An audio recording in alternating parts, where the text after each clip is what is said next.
बिस्मिल्लाहिर्रहमानिर्रहीम। नाज़रीन, रोशन पाकिस्तान न्यूज़ देखने वालों को राशिद अदीब का सलाम। नाज़रीन, ख़बरें और तबसरे तो आप देखते ही रहते हैं। आज से एक सिलसिला मैं शुरू कर रहा हूँ।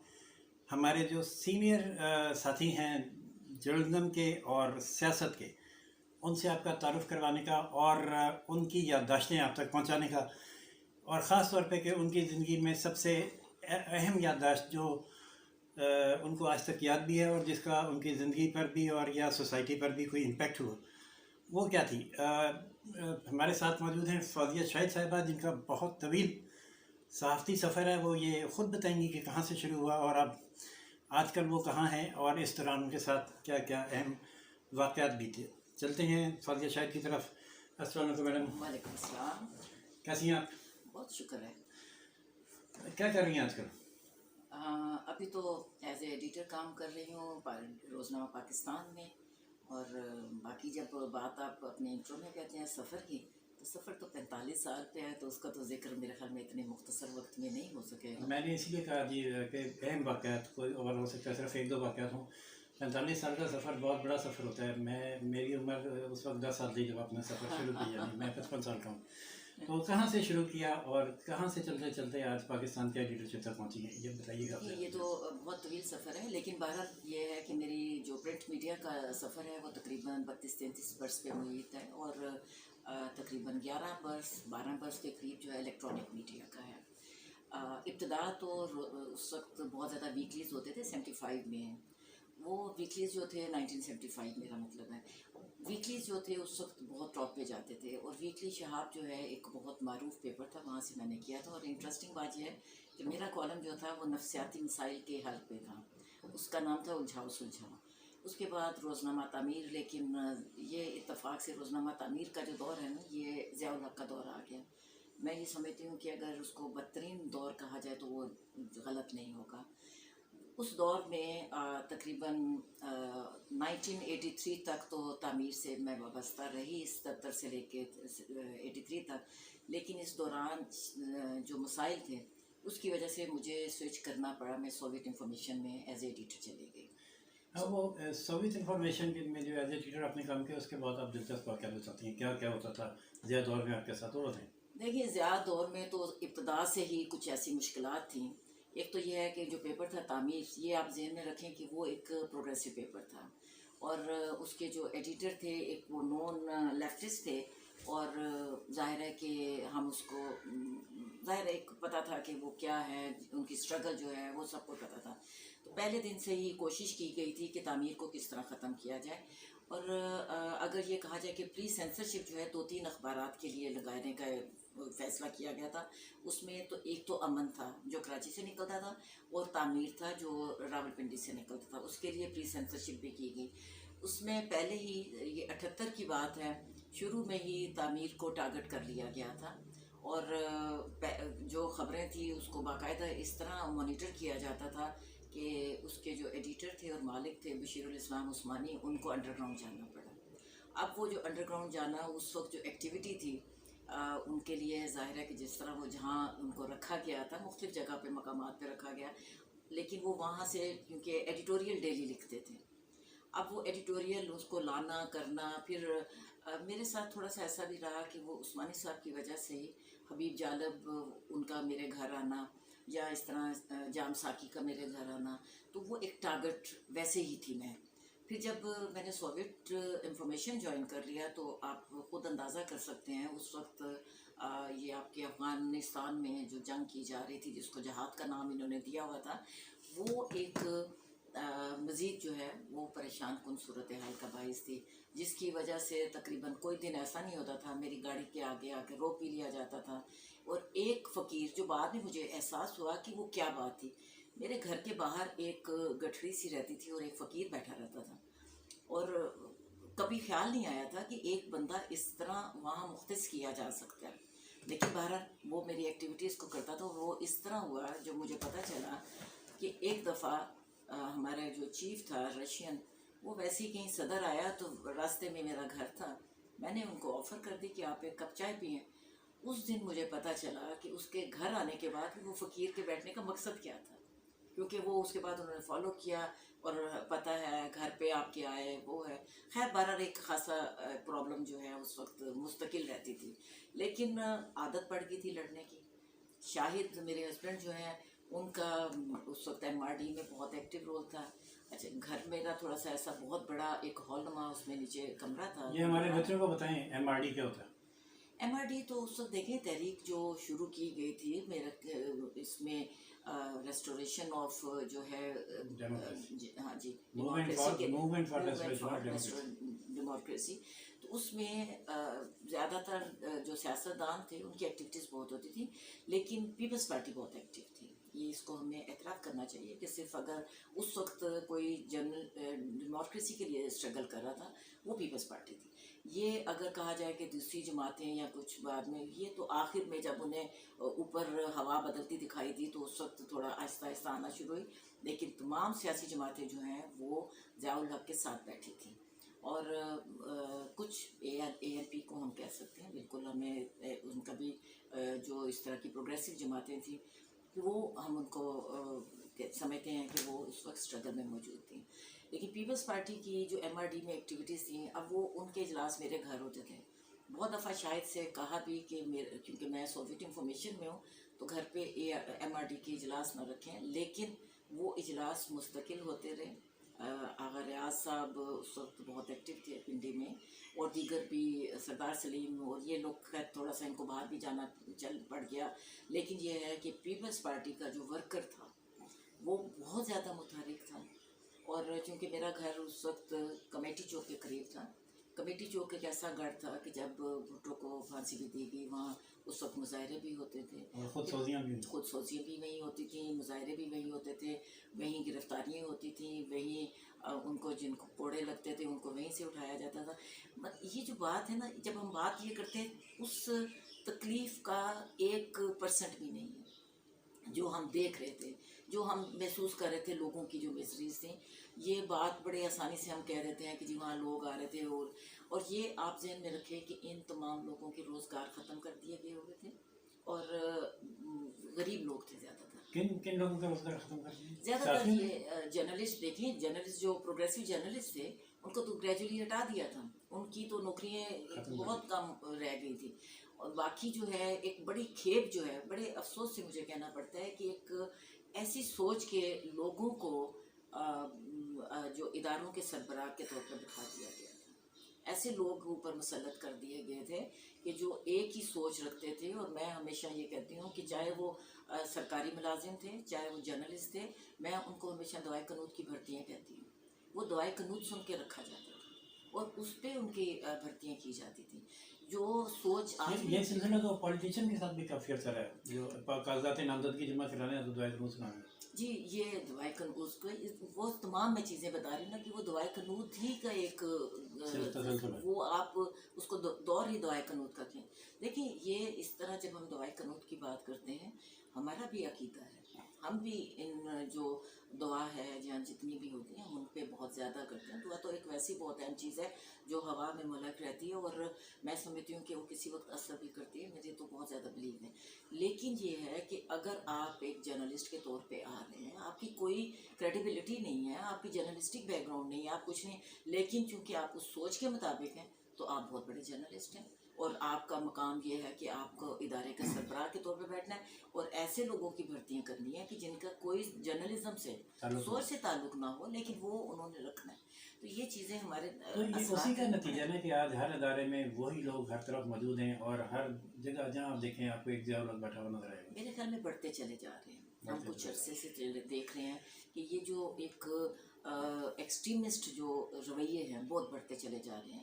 میں کل ہی دیکھ رہی تھی کہ آپ کو یہ 5 جولائی کا تھا اور بلیک ڈے کے حوالے سے لوگوں نے مختلف جو پوسٹ کی ہوئی تھی، اس میں جو نیچے کچھ کومنٹس تھے انتہائی ولگر، انتہائی، میرے اپنی پوسٹ پہ میں نے اس کو ڈیلیٹ کیا، انتہائی بیہودہ، انتہائی ولگر قسم کے کومنٹس اس پہ آئے.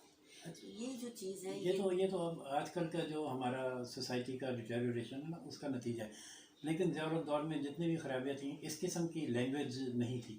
ابھی آپ جو بتا رہی ہیں، جو رشین امبیسی میں جب آپ جاتی تھیں تو آپ کے ساتھ کیا ہوتا تھا، یہ نئی دشمنی کا دور تھا؟ اس سے پہلے ہماری دوستی بھی روس سے. نہیں دیکھیں روس کے ساتھ آپ کو پتہ ہے کہ اسٹیل مل لگائی گئی تھی دوستی بھٹو کے دور میں جو اسٹیل مل کا ہوا تھا. روس نے ہمیں اور بہت سی آفرز کی تھیں جو ہم نے نہیں ایکسیپٹ کی تھیں. مثلا روس نے ہمیں یہ جو ہمارا جس کو ہم علاقہ غیر بھی کہتے ہیں، جس کو ہم یہ بہت سے ایسا علاقہ ہے جو خیبر پختونخوا کی سائڈ پہ، وہاں ہمارے بہت قیمتی جو ہے وہ جو پریشیس اسٹون وہاں پائے جاتے ہیں. اس وقت ایک آفر کی گئی تھی کہ وہاں وہ اس کی کھدائی کریں گے، وہ کریں گے، لیکن جب آپ اس کو ایکسپورٹ کرنے آئیں گے تو پھر آپ کو ریٹرن کرنا ہوگا. پہلے پاکستان کو ریٹرن نہیں کرنا تھا. لیکن ہم نے اس وجہ سے آفر نہیں قبول کی کیونکہ ہم امریکہ کی طرف جا چکے تھے. امریکہ نے ہمارا جو بیڑا غرق کیا ہے وہ پہلے دن سے ہی ہے. اگر 1951 کے بعد سے ہم دیکھتے ہیں تو امریکہ نے تو اپنی ایسی پینیٹریشن کی ہے اپنے. سب سے پہلے آپ روس کے سر پہ اڈا لے کے بیٹھ گئے. یہ بڑا بیر جو ہے کیا تھا؟ آپ کو کیا ضرورت تھی کہ آپ نے روس سے ٹکر لینی تھی؟ آپ کو کیا ضرورت تھی کہ آپ نے ایک بڑی طاقت اس کو ماننا چاہیے. بڑا پیر کا کیا مقصد ہے؟ بڑا پیر میں اڈا دیا تھا امریکہ کو. بڑا پیر کا مقصد رشیا پہ نظر رکھنا تھا، اور پہلے دن سے ہی آپ نے اس کو ایک اپنی جگہ فراہم کر دی اور وہ رشیا پہ باقاعدہ طور پہ اس کے سر پہ بٹھا دیا. تو آپ نے تو دشمنی لے لی نا. تو دشمنی تو آپ نے ابتدا کر دی. اب آپ سارا سال میرے خیال میں آپ کے بھی ابتدائی دور ہوگا، آپ نے جب جرنلزم بھی جوائن کی ہوگی اس وقت سے بھی لے کے آپ کیا دیکھتے رہے کہ وہ روس گرم پانیوں پہ آنا چاہ رہے.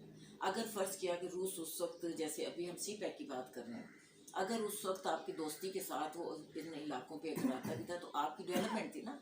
آپ کو کیا ملنا تھا؟ ہم نے تو اس کو راستہ ہی دینا تھا. آپ نے راستہ دینا تھا، آپ نے راہداری لینی تھی. مطلب کبھی بھی یہ ملک نہیں ہوتا. ابھی بھی آپ کی جو فلائٹس ہوتی ہیں، جو بھی جاتے ہیں تو آپ راہداری لیتے ہیں. آپ کی جو شپنگ جو ہوتی ہے اس کی بھی آپ راہداری لیتے ہیں. جب وہ وہاں رکتی ہیں اس کے بھی آپ پیسے لیتے ہیں. تو روس نے بھی وہاں جانا تھا تو کیا آپ کو کرنا تھا؟ ایک راہداری دینا تھا. جس طرح کی ہم کوشش کر رہے ہیں سی پیک کے تھرو، آپ جو بات کر رہے ہیں یہ 40 سال پہلے آپ کو مل جاتی. میں تو اس پہ یقین رکھتی ہوں. لیکن یہ ہے کہ ہمارے پالیسی میکر اگر میں یہ کہوں کہ ہمارا جو فائننس ڈپارٹمنٹ ہے، ہمارا خارجہ ڈپارٹمنٹ ہے، ہمارے یہ جو بہت اہم ڈپارٹمنٹ، اس میں 100% اس پہ بلیو کرتی ہوں کہ وہاں آپ کے جو سربراہ بٹھائے جاتے ہیں وہ امریکہ کی اپروول کے بغیر نہیں بیٹھ سکتے. تو اس وقت کیونکہ وہ ان کے نمائندے بیٹھے ہوتے تھے. آپ مجھے یہ بتائیے نا کہ آپ کے فائننس میں 22-20 سال کیسے ایک سیکٹری بیٹھا رہ جاتا ہے؟ مطلب یہ جو چیزیں ہوئی ہیں ہمارے ساتھ، ہمیں اس کا ادراک ہونا چاہیے کہ ہم نے اپنے ہاتھوں کیا کچھ تباہ کیا ہے. میں تو اس پہ سمجھتی ہوں کہ اگر آج ہم پاکستان اس صورتحال، کیونکہ جس طرح ہم جو ہماری اس وقت جغرافیائی صورتحال ہے، جیو پولیٹیکل کہہ لیں، کچھ بھی کہہ لیں، وہ جو صورتحال ہے وہ اتنی مضبوط ہے کہ آپ دوسرے ملکوں کے لیے ایک اس کے لیے خاصی حد تک ان کو سپورٹ کرنے کی پوزیشن میں ہوتے ہیں، جو آج آپ ابھی تک جو ہے. وہ تو ہوتے کچھ کرتے تو ہوتے. آپ یہ بتائیں کوئی دلچسپ واقعہ کیا آپ کی صحافت کا سب سے اہم؟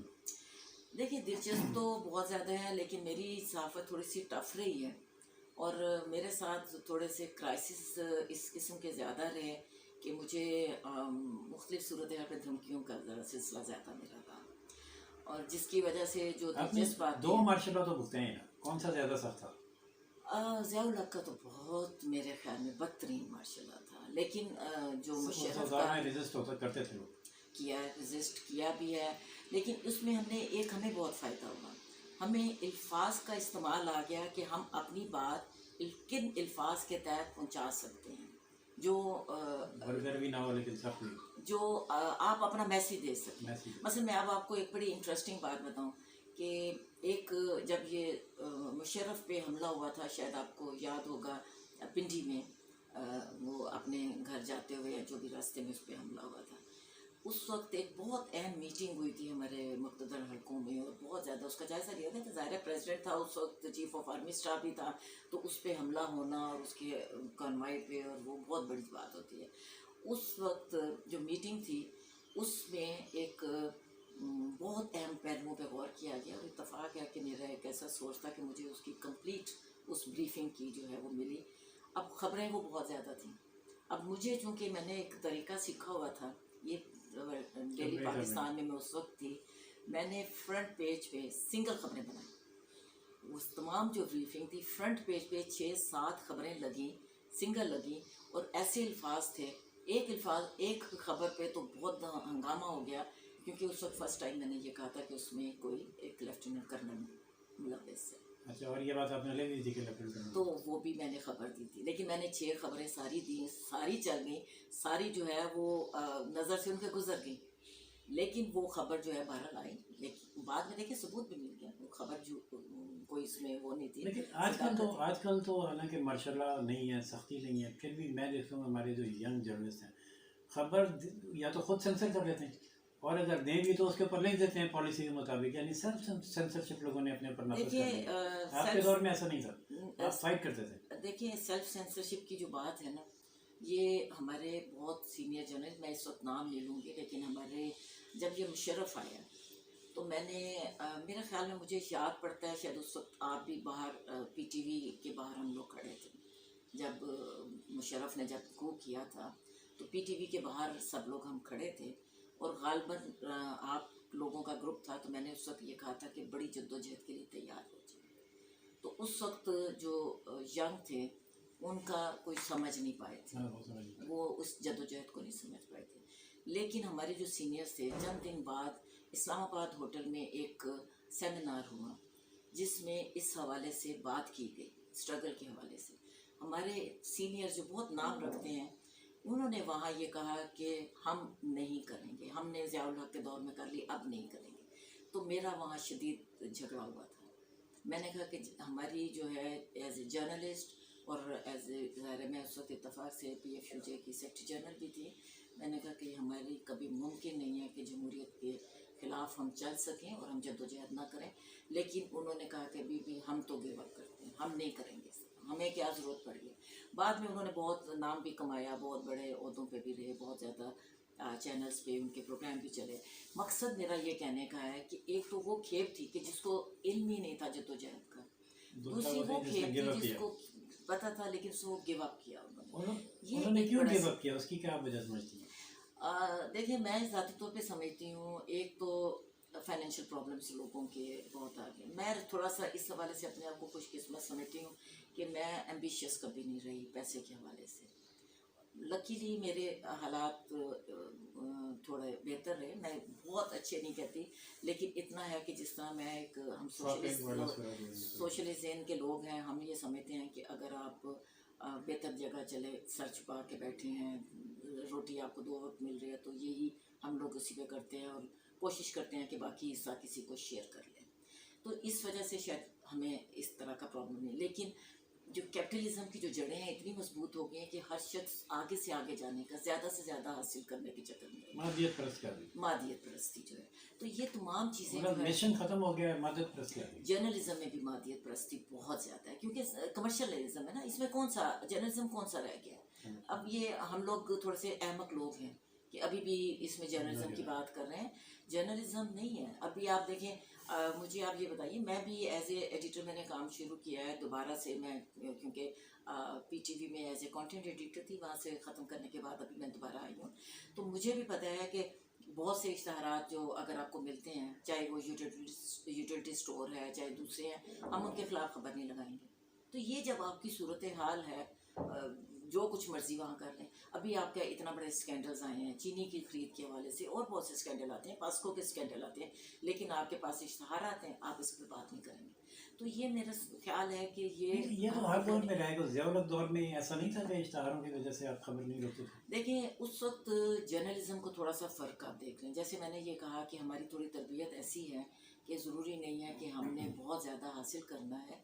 उस वक्त कुछ सादगी के साथ जर्नलिस्ट गुजारा करते थे, और ना सादगी से गुजारा करने का अब ये देख लें कि उनके और जर्नलिज्म में आते वो लोग थे, प्रोग्रेसिव लोग आते थे जिन्होंने माशरे में बेहतरी की बात करते हैं। अब प्रोग्रेसिव का नाम जो है ना, ये कुछ उन्होंने अजीब तरह का रख दिया गया है, लेकिन हमेशा तरक्की पसंद लोग जो जर्नलिस्ट होते हैं, कभी कदामत परस्त जो है वो जर्नलिस्ट नहीं होते। हमारे यहाँ ये कदामत परस्ती जो है जर्नलिज्म में आ गई।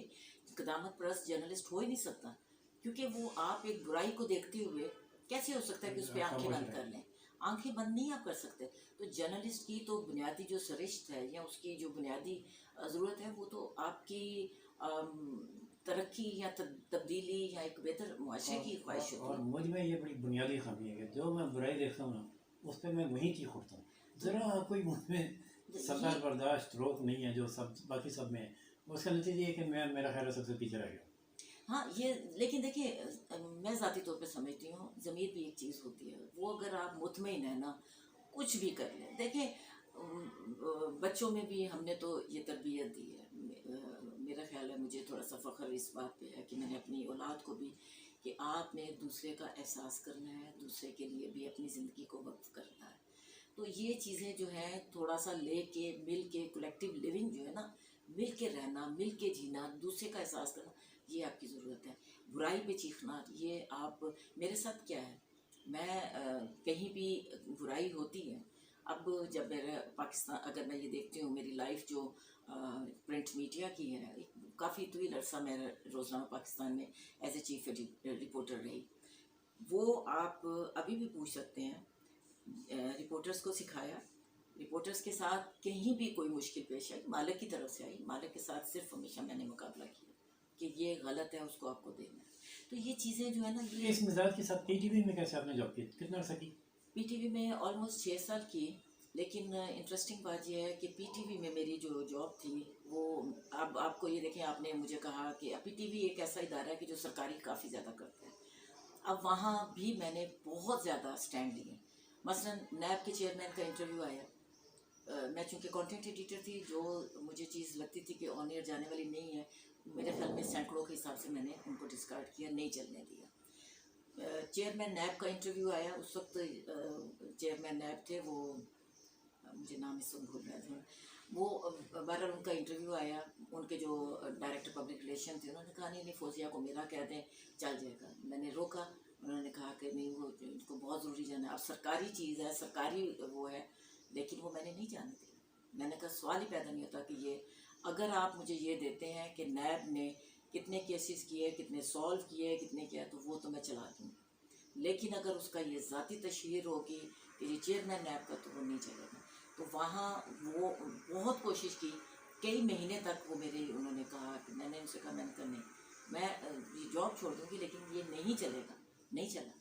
तो ये थोड़े से इस तरह तो मैंने बहुत स्टैंड लिए, बहुत ज़्यादा स्टैंड लिए। तो एक ऐसी चेयरमैन है। जॉब छोड़ दूँगी क्या याद आया कि रशियन एम्बेसी या एडिटर जो आप मैगजीन की थी, वो क्यों छोड़ी आपकी आपने? मैं मैगजीन की एडिटर नहीं थी। रशियन जो था वो हमारा एडिटर ये था कि हमारा ज़ाहिर न्यूज़ सेक्शन था, न्यूज़ थी, अच्छा। वो छोड़ी नहीं थी। सोवियत यूनियन का जब 1991 में 90 में जब उसका ख़त्म हो गया, आपको पता है, तो वो डिपार्टमेंट ख़त्म हो गया था, जिसकी वजह से ज़ाहिर है कि सारा डिपार्टमेंट ख़त्म होने की वजह से हम लोग ख़त्म हो गए। मतलब तो आपको रेजिस्टेंस मार्शल लॉ की तरफ से नहीं थी कि ना करेंगे? मार्शल लॉ की देखिए, एक जो मैं आपको बात बताऊं कि जब सोवियत यूनियन का यही डेवलपमेंट हो रही थी, अब जब सोवियत यूनियन में थी तो बहुत सी मुख्तलिफ ज़राए से हमारी एजेंसीज भी अप्रोच करती हैं। लेकिन मुझे एक बहुत इस बात का फ़ख्र है कि कोई एजेंसी मुझे अपना मती नहीं कर सकी, कभी भी नहीं कर सकी। और मुझे एक दफ़ा इन्होंने, जब सोवियत यूनियन का तकरीबन ये समझ लें कि प्रेस्टोराइका का अमल शुरू हो गया था, एक दफ़ा हमारी एक बहुत अहम एजेंसी है, उसने कहा कि जी हम आपको बहुत बड़ी अमाउंट कही कि आपको हम ये देंगे और आप हमारे लिए करें। मैंने उनसे कहा, मैंने कहा देखें, एक बात, पैसा मेरी इस तरह की कमज़ोरी नहीं है, मुल्क के ख़िलाफ़ कोई बात हो तो मेरा अपना ज़मीर मेरे लिए बहुत है कि मैं उसकी बात करूं, लेकिन अगर मैं ये पैसे लूँगी तो गलत खबरें देना मेरा कभी काम नहीं रहा। खैर वो मैंने जब रिफ्यूज़ किया, उन्होंने मुझे ये कहा कि जी आपके जो जर्नलिस्ट हैं 50-50 रुपए में खबरें हमें देते हैं, लेकिन आप पहला जर्नलिस्ट देखा है कि हम उस वक्त, ये आप ये देख लें कि ये 1990 की बात है कि आपको 20,000 ऑफ़र कर रहे हैं और आप रिफ्यूज़ कर रहे हैं। उस ज़माने में 50 रुपये की वैल्यू 5,000 के बराबर तो थी। 5,000 के बराबर समझ लीजिए, लेकिन 20,000 की वैल्यू बहुत ज़्यादा बहुत है। ज़्यादा। तो वो खैर मैंने जब रिफ्यूज़ किया तो उनकी एक बहुत बड़ी टीम, जो उनके हेड भी थे और बहुत ज़्यादा, वो मेरे घर आए और उन्होंने कहा कि हम सिर्फ सलूट करने आपको आए, कि इस मुल्क में ऐसे लोग भी होते हैं कि वो इन ऑफर्स को नहीं देते। इन्होंने कहा शुरू करने? ये उस वक्त हमारी स्पेशल ब्रांच के आईबी के सरबराह थे और वो अपने तो बड़े अच्छे लोग थे, रेजिस्टेंस पे सलूट करने आजकल तो जी वो उन्होंने, जर्नलिस्ट ही लेकिन गायब हो जाता है। हाँ, उन्होंने ना सिर्फ वो सलूट करने आए, उन्होंने एक, मुझे अच्छी तरह याद है, काले से रंग का दुपट्टा था, ऊपर कोई कढ़ाई बढ़ाई हुई थी کہ یہ ہم آپ کو پیش کرنا چاہتے ہیں. انہوں نے دوپٹہ دیا جو میں نے, کیونکہ میں ایسے اس زمانے میں دوپٹے پہنائے جا رہے تھے, اس سے پہلے کا کیا ماحول تھا؟ اس اب سے وہ پہلے ایک اینکر پی ٹی وی بھی چھوڑ گئی تھی اسی بات پہ, شاید پروگرام کی کوئی ہوسٹ تھی. دیکھیں اس میں اب آپ کو میں بتاؤں کہ اس وقت کیا طریقہ تھا. اب عفیفہ ممدوح صاحبہ تھیں جو خواتین ونگ کی خواتین کی وزارت کی جو وزیر تھیں, امور اور خواتین جو ہوتے ہیں اس کی وزیر تھیں. ایک دفعہ اس نے, ہم جو خواتین جرنلسٹ تھیں, میں بھی چند دن پہلے بھی اپنی ایک جرنلسٹ ساتھی تھی, اس سے وہ اس کا تذکرہ کر رہی تھی, وہ آئیں اور انہوں نے ہمیں ظاہر جیسے پریس کانفرنس ہوتی بلایا. وہاں انہوں نے ایک عجیب قسم کا لباس جو ہے وہ جو آج کل حجاب کی شکل میں اور پتہ نہیں کیا لانگ سے کپڑے وہ پہن کے, تو یہ انہوں نے باقاعدہ ڈیمانسٹریٹ کیا کہ یہ ہم نے آپ لوگوں کے لیے آسانی کے لیے یہ لباس جو ہے وہ ڈیسائیڈ کیا ہے. آپ لوگ باہر فیلڈ میں کام کرتے ہیں. میں نے ان سے کہا, میں نے کہا کہ بی بی we are very much comfortable in our dress, ہمیں یہ کارٹون بننے کی ضرورت نہیں ہے. اب وہ بیچاری تھوڑا سا ظاہر ہے اتنا بلنٹ جو ہے وہ نہیں, آپ نے حجاب کو کارٹون کیا دی؟ جس طرح کا انہوں نے ڈریس کہا تھا, جس طرح کے لمبا سا گون اور پتہ نہیں کیا کچھ, بہرحال ہمیں عادت تھی اپنے ہی لباس تو میں. وہ کیا آپ کا اپنا لباس کیا تھا؟ اپنا جس طرح ہم ہوتے ہیں ابھی جس طرح ہے, یہی بالکل نارمل لباس تھا. کبھی بھی کوئی ساڑیاں عام تھیں اس دور میں؟ ساڑی تو بہت پہنی جاتی تھی, لیکن ضیاء اللہ کے دور میں آتے ہی بعد میں کافی حد تک ختم ہو گئی تھی. شروع میں بہت پہنتے تھے. میرے تو اپنا جتنے بھی زیادہ تر ڈریسز تھے, ہم لوگ بہت زیادہ ساڑی کا, پلین ساڑی کا استعمال بہت کرتے تھے, بہت زیادہ پہنتے تھے. لیکن یہ ہے کہ بہرحال وہ اس کے بعد فیشن ایسے آ گئے, بڑے بڑے دوپٹے خیر فیشن میں آ گیا, ڈریسز اور طرح کے آ گئے.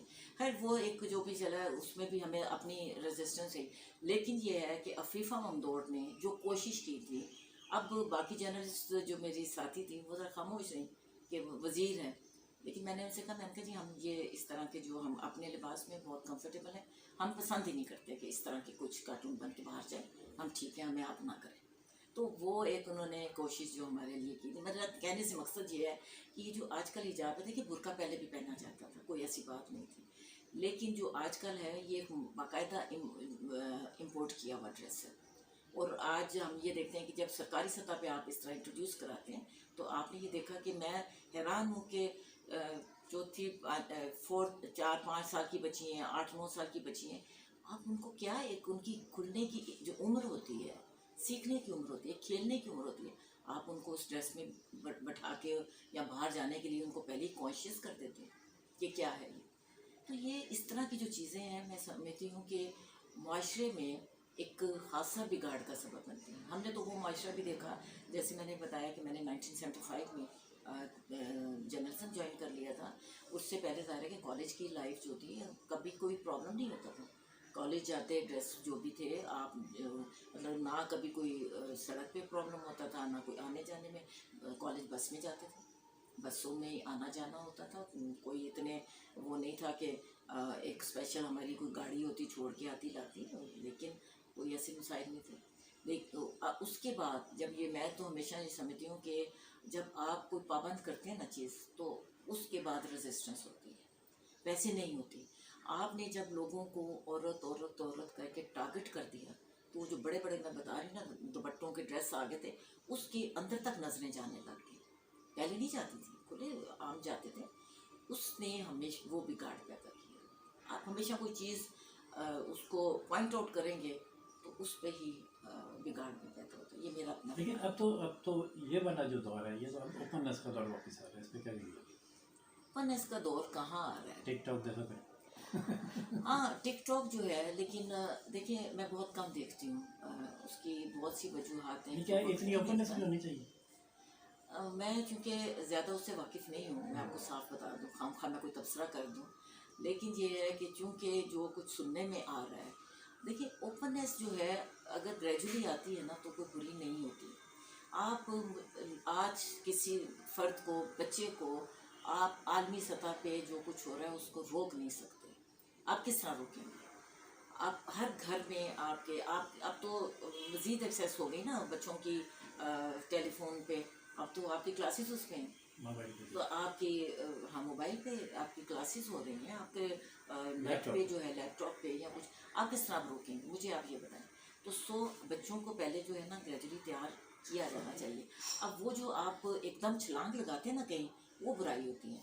जब आप ग्रेजुअली जा रहे होते हैं, मतलब हमारे घर का एक माहौल ऐसा रहा, एक बहुत ओपन माहौल रहा, तो हमें बहुत सी चीज़ें बहुत बुराई दिखाई नहीं देती थी, जो दूसरों को बहुत बुराई दिखती थी। अब हम चूँकि उसमें से गुजरते रहे, तो मेरा ख्याल है कि ऐसी चीज़ें वो पीछे रहती गई और असरअंदाज नहीं होती रही आपकी शख्सियत पे या कुछ इस वजह से। तो ये ग्रेजुअली एक आना जो है, और सबको पता है 1985 से सबको पता है कि एक डेवलपमेंट का जो, चाहे वो वीसीआर से शुरू हुआ था, वो सिलसिला आगे बढ़ेगा, वो नहीं रुकने वाला। पता है ना, अब हम ये कहें कि जी हमें नहीं इल्म है, तो मेरा ख्याल में हमारी जहालत है। आगे बढ़ रहा है, आगे सोसाइटी जा रही है, और जिसको ग्लोबल विलेज की बात कर रहे हैं, तो अब आपके हाथ में है। तो मैं अपने बच्चे को नहीं रोक सकती, आप अपने बच्चे को नहीं रोक सकते। यहाँ आगे जो बच्चों को इल्म बढ़ रहा है, मैं बाज़ औक़ात हैरान होती हूँ। अब आप पे ये है कि बच्चे को किस राह पे चला रहे हैं, कि अगर वो इल्म की तरफ जा रहा है तो आप देखें कि उसके लिए कितने रास्ते हैं। मैं अपनी फैमिली में देखती हूँ, मेरा नवासा है जो अभी 10th में गया, 9th क्लास का उसने देना था, लेकिन आजकल जो सूरत हाल हुई, अच्छा उसका चूँकि फ़िज़िक्स में ट्रेंड है, मैं हैरान होती हूँ कि वो कहाँ से नॉलेज फ़िज़िक्स का तलाश करता है, वो फिर शेयर करता है। अब मैं बहुत नालायक हूँ फ़िज़िक्स में, लेकिन वो अब बच्चे पे मैं ये भी इम्प्रेशन नहीं देना चाहती कि मुझे नहीं पता। खैर वो आप उसको रहनुमाई ये तो हम बच्चों को कर सकते हैं ना, कि उसका जो एप्टीट्यूड देखते हुए कि वो कौन सी साइड्स पे जाए, अपने इल्म के मुताबिक किसको हासिल करे, ये चीज़ें हमारी जिम्मेदारी हैं, लेकिन आप रोक नहीं सकते, ये आप बिल्कुल क्लियर सोच। मतलब डिपेंड करता है कि आप घर में क्या तरबियत दे रहे हैं, बच्चा अच्छा बुरा बच्चे को खुद किस समझे। तरह बहुत शुक्रिया, इतना आपने टाइम दिया और अपनी याददाश्तें बताई, और अपना सफ़र का आगाज़ जो है वहाँ से लेकर अब तक पाकिस्तान बहुत में शुक्रिया। एडिटरशिप तक की कुछ वाक़यात भी बताए। तो नाज़रीन, उम्मीद है आपको यकीनन पसंद आई होगी ये गुफ्तगू। पसंद आए तो लाइक, शेयर और सब्सक्राइब ज़रूर कीजिएगा चैनल को। बेल का आइकन दबाएंगे तो आपको मज़ीद इंटरव्यूज़ भी मिलते रहेंगे। इसी के साथ इजाज़त दीजिए राशिद बीब और फौजिया शाहिद को रोशन पाकिस्तान न्यूज़ से। अल्लाह हाफ़िज़। Thank you. एक कप ऑफ चाय तो चले।